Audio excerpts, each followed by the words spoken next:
Welcome to the Deep Dive. Today we're taking a close look at hyperbaric oxygen therapy, HBO specifically for ear, nose, and throat problems. Otolaryngology, right? That's the one. We've gathered a really interesting mix of sources here. Clinical trials, some experimental stuff, reviews, even individual case reports. Yeah, quite a range. And our goal, really, is to try and sift through it all and figure out what the actual evidence says. Yeah. How effective is HBO for these different ENT issues? Exactly. And it's interesting because the way HBO is viewed seems to be shifting a bit. How so? Well, its use for certain infections, that's pretty well established, especially here in the U.S. Think malignant otitis externa. Right. But now we're seeing more interest, particularly in Germany, Japan, China, for using it with inner ear diseases. Okay. So let's dive into that. Where should we start? How about sudden deafness? That's a big one. Okay, sudden deafness. So the research defines this as a really rapid loss of hearing, sensorineural hearing loss. Yeah, stemming from the inner ear or the nerve.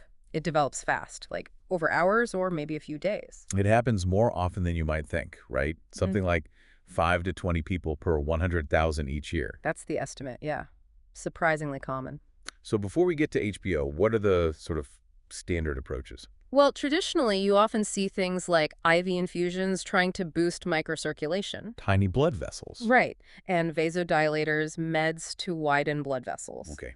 Do they work? That's the thing. Their effectiveness isn't really proven with strong evidence, and actually some animal studies hinted they might even be potentially harmful. Harmful? How? By possibly decreasing the oxygen levels in the inner ear fluid, the chordolymph. Wow, okay. That's counterintuitive. It is, yeah. So if those standard treatments are questionable, where does HBO come in? You mentioned some early work. Right. Back in 1969, Dr. Lamb, he reported seeing improvement in patients who had inner ear hypoxia, lack of oxygen after HBO. And specifically for sudden deafness. That's where he saw the best results. Over 90% showed some improvement, and apparently 40% got back to normal hearing. 40% back to normal. That sounds huge. It was definitely promising, and it, kicked off a lot more research. Okay, so what did those later, more controlled studies find? Did they back that up? Well, it gets a bit more nuanced when you look at the controlled trials, like the ones summarized in our sources. Okay. For instance, GoTo and colleagues back in '79, they found the best results came from combining standard treatment with HBO. Ah, a combo approach. Yeah, especially if they started within 2 weeks of the hearing loss. 2 weeks again. That timing seems important. It really does. Then Dahman and his team in '85, they reported better outcomes with HBO plus hemodilution. Thinning the blood. Right, compared to just using steroids and those vasodilators we mentioned earlier. And there were more studies after that. Oh yeah, quite a few. Tilgram et al. In '85, found statistically better results combining hemodilution and HBO for acute cases. Statistically significant, okay. Then, Takahashi in '89 and Nakashima later in '98, they both saw greater improvement when HBO was added on top of standard treatments. So consistently showing an additive benefit. It seems like it, though Nakashima's study did note that a lot of patients didn't respond well to just the basic treatment alone. Right, suggesting HBO might be particularly helpful for those tougher cases. Possibly, yeah.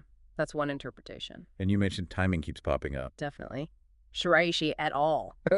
In '98, their HBO group had better recovery, especially with severe hearing loss, or if treatment started late, or if it just wasn't responding to other stuff. Treatment-resistant cases, oh yeah. And Murakawa's team in 2000, they saw improvement in a high percentage, again, with better results if HBO was given within 14 days. 2 weeks again. Yep. And Fattori et al. In 2001 found a significantly better response to HBO versus vasodilators if it was started within 48 hours. Wow, 48 hours. That's really early. It is. So that early intervention message seems pretty consistent for sudden deafness. But hang on, were all the studies positive? It sounds almost too good to be true. No, that's a fair point. Not universally positive. Kessler and colleagues, for example, in 2001, they didn't find a significant difference between HBO, standard infusions, and even spontaneous remission. People just getting better on their own. Exactly. It highlights that sudden deafness is complex, and some people do recover no matter what. Okay. But, other studies did show benefits. Rasic et al. In 2001 reported significant improvement in average hearing levels with HBO. Right.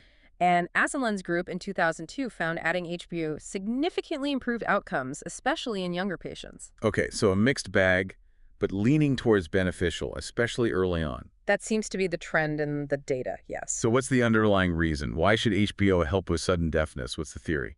The main rationale is centered on oxygen, getting more oxygen to the inner ear. Okay. There's experimental evidence, again from Lamb and colleagues in '88, showing HBO seriously boosts the oxygen pressure, the PO2, in the inner ears of guinea pigs. So it directly counters that hypoxia, the oxygen lack. That's the idea.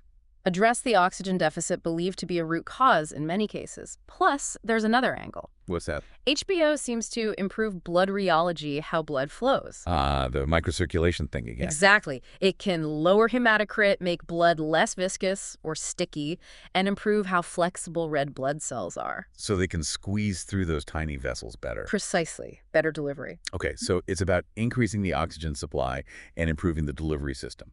That makes sense. Yeah, it's a plausible mechanism. So, pulling all that together, what are the main takeaways for using HBO with hearing loss, particularly sudden deafness? Well, looking at a summary Lamb put together in '98 for patients treated with various methods for sudden hearing loss, acoustic trauma, noise-induced loss, about 65% showed some improvement. Okay, pretty good. But Yeah. that was similar to the improvement seen in placebo groups. Oh, right, the placebo effect. Yeah. But here's the interesting part. The folks who didn't respond to drugs or placebo, about 35–39% of them, they still seem to have a chance to benefit from HBO. So maybe for the non-responders. Potentially. And if HBO was used as a secondary treatment after other things failed Okay. and started within, say, 2 to 6 weeks of onset, about half of those patients got a noticeable hearing gain. Okay, that's significant. But starting later, like after 3 months, the benefit dropped off. So, the recommendation. Generally, HBO should be considered for sudden deafness, and the sooner the better, ideally within that 3-month window. Okay, that seems pretty clear for sudden deafness. Okay. Let's shift gears.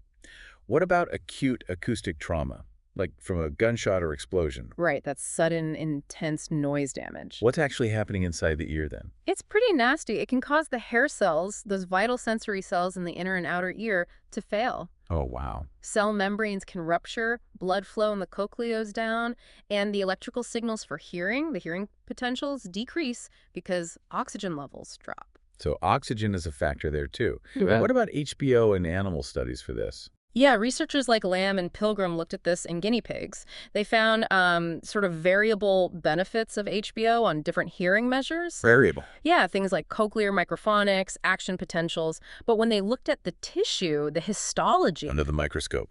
right, the damage to sensory cells looked similar to what happens with anoxia, a total lack of oxygen, Okay. which suggests HBO might help during that critical transitional phase where cells are either recovering or, dying off. Makes sense. Did they pinpoint a mechanism? Lamb's group in '89 found HBO boosted PO2 and improved hearing potentials after noise exposure. The idea is noise makes potassium ions leak, and the pumps that fix this balance need oxygen. So HBO provides the needed oxygen. Helps compensate, yeah. And for impulse noise, which can actually tear membranes, HBO might help restore the ion balance needed for healing. Were there studies combining HBO with other things for acoustic trauma too? Yes. Lamb and Arnold in '99 found combining HBO with prednisolone, a steroid, gave the best results for noise-induced hearing loss. And Kukanen's team in 2000 found rats treated with HBO after rifle noise had fewer missing hair cells. Fewer missing hair cells, that's concrete. It is. Although, interestingly, Columbari in 2011 found HBO seemed to reduce the anatomical damage in guinea pigs' fewer injured outer hair cells. But it didn't clearly improve the electrophysiological measures, the electrical hearing signals. So, a bit of a disconnect there. Okay, what about studies in people, clinical trials? Also a bit of a mixed picture. Some early work, Lamb and Gersman in '74, showed limited help, especially if treatment started late. Late treatment again. Yeah. But then DeMartelaar and Van Opstal in '81 reported better results with early HBO combined with other drugs after gunshot noise. Early and combined, okay. Lemuel in '81 saw good results for acoustic trauma from diving accidents. Pilgrim and Schumann in '85 found the best outcomes adding HBO to other therapies, shorter recovery, less relapse. That sounds positive. And Vavrina and Muller in '95 reported significantly better average hearing gain in the HBO group. More recently, Yelikoski in 2008 found HBO led to better recovery of normal hearing compared to just normobaric oxygen. So some positive signals there. Yeah. But you said it was mixed. Is there still debate? There is a big systematic review by Van der Veen and colleagues in 2014. They looked at all the evidence. They basically concluded that the actual effect of HBO on hearing thresholds after acute acoustic trauma is still unclear. Unclear. Okay. They called for better, well-designed randomized controlled trials, so we need more definitive research. Right. But despite that uncertainty, is there a suggested way to use it if you are going to? The research does sort of point towards a potential protocol. Start within 3 days of the trauma, do 10 daily sessions, pressure at 2.5 ATA, breathing 100% oxygen for an hour each time. Okay. So for acoustic trauma, may be helpful early on, but definitely needs more solid evidence. That sums it up pretty well. All right. Let's switch now to tinnitus, that ringing or buzzing sound. Mm-hmm. Super common, right? Very common, and often linked to some kind of inner ear damage. In Germany, they estimate over 1% of people have tinnitus that's actually disabling. Wow. And it can be acute or chronic. Right. Acute is recent onset. Chronic is usually defined as lasting more than a year, and often it's part of that triad: tinnitus, hearing loss, and vertigo. And it's hard to measure objectively. Exactly, it's subjective. Researchers use things like visual analog scales. Patients rate the loudness on a line, but it's inherently tricky. And standard medical treatments aren't always great. Often unsatisfactory, yeah, which is people have looked toward HBO. Makes sense. So what do the studies show for HBO and tinnitus? Again, it's quite varied. Cao et al. In '97 reported good improvement in about half the patients treated within 3 months of onset. Within 3 months, acute again. Right. Less helpful for chronic tinnitus in that study. Boehmer in '97 reported higher rates, maybe 60–65% improvement in Germany. But then Delda et al. In '99 found measurable improvement in only 22% after HBO following other treatments, though they also noted better results if onset was less than 40 days. Less than 40 days. It's still pretty early. Yeah. 10 et al.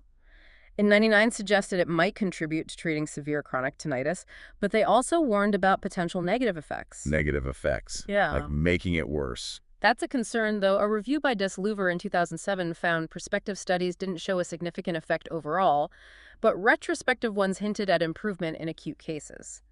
That review also mentioned the risk of worsening tinnitus seems low. Okay. Low risk, but maybe not strong benefit either. It's looking that way, especially for chronic cases. A 2012 systematic review by Bennett and colleagues found no evidence of benefit for HBO in chronic sudden hearing loss or tinnitus. No evidence. That's pretty definitive. It's a strong statement from that review, yeah. Yeah. Hess et al., same year, criticized another study claiming benefit, pointing out it lacked a control group and patients had psychosocial issues. Right. Confounding factors. However, there was a 2015 study by Zhang and Ma combining RTMS, that's repetitive transcranial magnetic stimulation, with standard treatment and HBO. Right. They found that combo led to greater improvement in perceived tinnitus than just standard treatment and HBO alone. Interesting. So maybe as part of a combination? Perhaps. The overall takeaway seems to be HBO might give some relief if tinnitus is part of a bigger acute inner ear problem. Like sudden deafness. Exactly. But using it just for tinnitus itself, especially chronic tinnitus, the evidence is questionable. Acute cases seem more promising. Okay. Tinnitus is tricky. What about Meniere's disease? That classic triad of tinnitus, vertigo, and fluctuating hearing loss. Right, Meniere's. The underlying issue is thought to be endolymphatic hydrops. A fluid imbalance in the inner ear. Essentially, yeah, a disturbance between the endolymph and paralymph fluids and their electrolytes. And how might HBO help there? The theories are that it might reduce the hydrops by increasing hydrostatic pressure and maybe stimulating endolymph flow, and also just getting more dissolved oxygen into those inner ear fluids. Plausible ideas. Have the studies back them up? This is another area where the evidence is really quite controversial. Not straightforward then. Not at all. Some older, smaller studies, Nair in '73, Pavlik in '76, they reported symptomatic relief, maybe some hearing improvement. Okay. But then a much larger study by Kwajong Kui in '86 found no significant improvement in Meniere's patients treated with HBO. No improvement in a large study. That's pretty damning. It weighs heavily, yeah. Although, interestingly, Fattori's group, in studies from '96 and 2001, looked at alternating pressure HBO versus constant pressure. Yeah. They suggested the alternating pressure gave better long-term control of vertigo and hearing loss compared to constant pressure HBO or a control group. That's specific. But overall? Overall, its use is controversial. The biggest study showed no benefit, and crucially, there aren't any large, well-designed, randomized controlled trials. So the jury is definitely still out on Meniere's. Very much so. Okay, let's move to facial palsy, or Bell's palsy. That's sudden facial weakness. Right, Bell's palsy, sudden onset, one side of the face, and usually the cause is unknown idiopathic. And many people recover on their own, right? Yeah, about 70–80% see spontaneous recovery, but sometimes it can take a really long time. What are the standard treatments? Steroids. Corticosteroids are often used, though the proof of benefit isn't rock solid. Surgery to decompress the nerve has also been tried. Does that work? Doesn't seem to be better than just letting it recover naturally based on the evidence. So that's led people to explore HBO. And what has that exploration found? Some studies have shown promising results. Lidovrin et al. In '85 found adding HBO to other therapies seemed to boost effectiveness and shorten recovery time. Shorter recovery is good. Definitely. Nakata in '76 reported a really high complete recovery rate, 83% with early HBO, started within 2 weeks of onset. Within 2 weeks again. Early treatment theme continues. It does. And Rashik et al. In '97 did a randomized study comparing HBO to prednisone, the steroid. Oh. They suggested HBO was actually more effective for complete recovery and time to recovery. More effective than steroids. That's interesting. It is, but Makishima's group in '98, while reporting good results with combo therapy, including HBO, had a small sample size, limiting statistical power. Okay.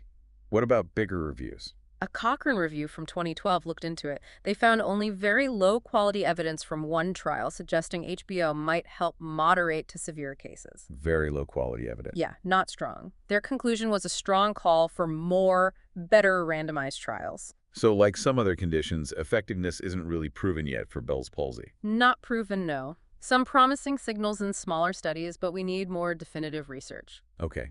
Now let's pivot to something where you said the evidence seems clearer. Yeah. Malignant otitis externa. That sounds serious. It is extremely serious. It's a nasty infection, usually Pseudomonas aeruginosa, that's resistant to antibiotics, starting in the ear canal but spreading to the temporal bone. The bone at the base of the skull. Exactly. It mainly affects people with diabetes or compromised immune systems, and untreated, the mortality rate is high. Wow. And HBO helps how? It seems to significantly enhance how well antibiotics work against this bug. Okay, so it's an adjunct therapy. Precisely. And the research is pretty supportive here. Like what? Studies by Lucente, Mater in Love, Schupak back in the 80s all recommended including HBO in the treatment plan. Great. Pilgrim reported successful management with it. Davis et al. In '92 had a 100% recovery rate in 16 patients when HBR was added to antibiotics. 100% recovery. That's impressive. It really is. Other reports and recommendations reinforce this, suggesting it especially for extensive cases or those not responding well to just antibiotics. So a strong consensus here. Yes, the general agreement is that malignant otitis externa is a very good indication for HBR therapy, primarily because it boosts antibiotic effectiveness. That's great to have a clear positive indication. Yeah. Briefly, what about some of the other ENT conditions mentioned in the research? Anything stand out? Well, there was a case report of aphonia, losing your voice from chronic laryngitis, that resolved with HBO. That was interesting.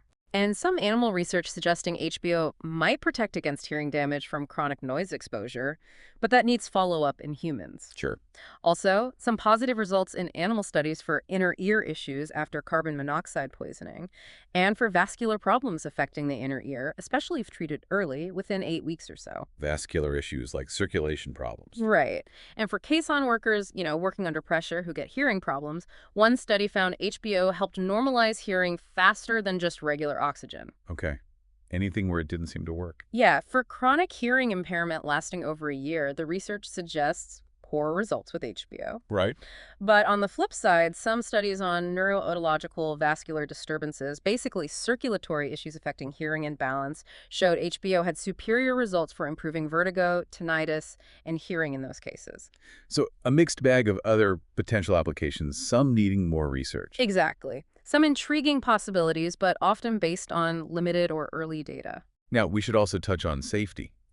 Are there significant risks or complications using HBO for these ENT conditions? The main one and the most common is barotrauma, injury from pressure change. Especially the ears. Yes, particularly the middle ear. Reported rates vary wildly in studies from like 5% up to over 80%. Wow, that's a huge range. It is. But a large study by Ueda et al., almost 900 patients, found no inner ear barotrauma. Okay, that's reassuring. But they did find middle ear barotrauma in about a third of patients, 33%, and it was more common in people with poor eustachian tube function. The tube connecting the ear and throat. Right. So checking that function before and during therapy seems really important to minimize that risk. Makes sense. Okay, well, this has been a really thorough deep dive. If we were to recap the key takeaways. Sure, it seems HBO definitely shows promise for sudden deafness and acute acoustic trauma, especially if you get started early. Right, that early intervention theme. Yeah. But for tinnitus and Meniere's disease, its role is much less clear from the current evidence. More investigation needed there. But a strong thumbs up for malignant otitis externa. Absolutely. The evidence really supports it as an important adjunctive therapy there. And it's clear that this is an evolving field, right? Definitely. Our understanding keeps changing as more research comes out. Some areas have pretty solid evidence. Others really need those rigorous, well-controlled trials we talked about. So as we wrap up, maybe a final thought for our listeners to chew on. Given how varied the responses seem to be and how important timing is, what do you think are the most critical factors that decide if HBO will actually help a specific patient with an ENT problem? That's a great question. It likely involves the specific underlying cause, the severity, how quickly treatment starts, maybe individual patient factors we don't fully understand yet. And what further questions does this raise for you about actually integrating HBO into standard practice more widely? Where do we go from here? Well, better patient selection criteria, refining protocols, understanding those combination therapies, lots still to explore. Definitely food for thought. Thanks for joining us for this exploration.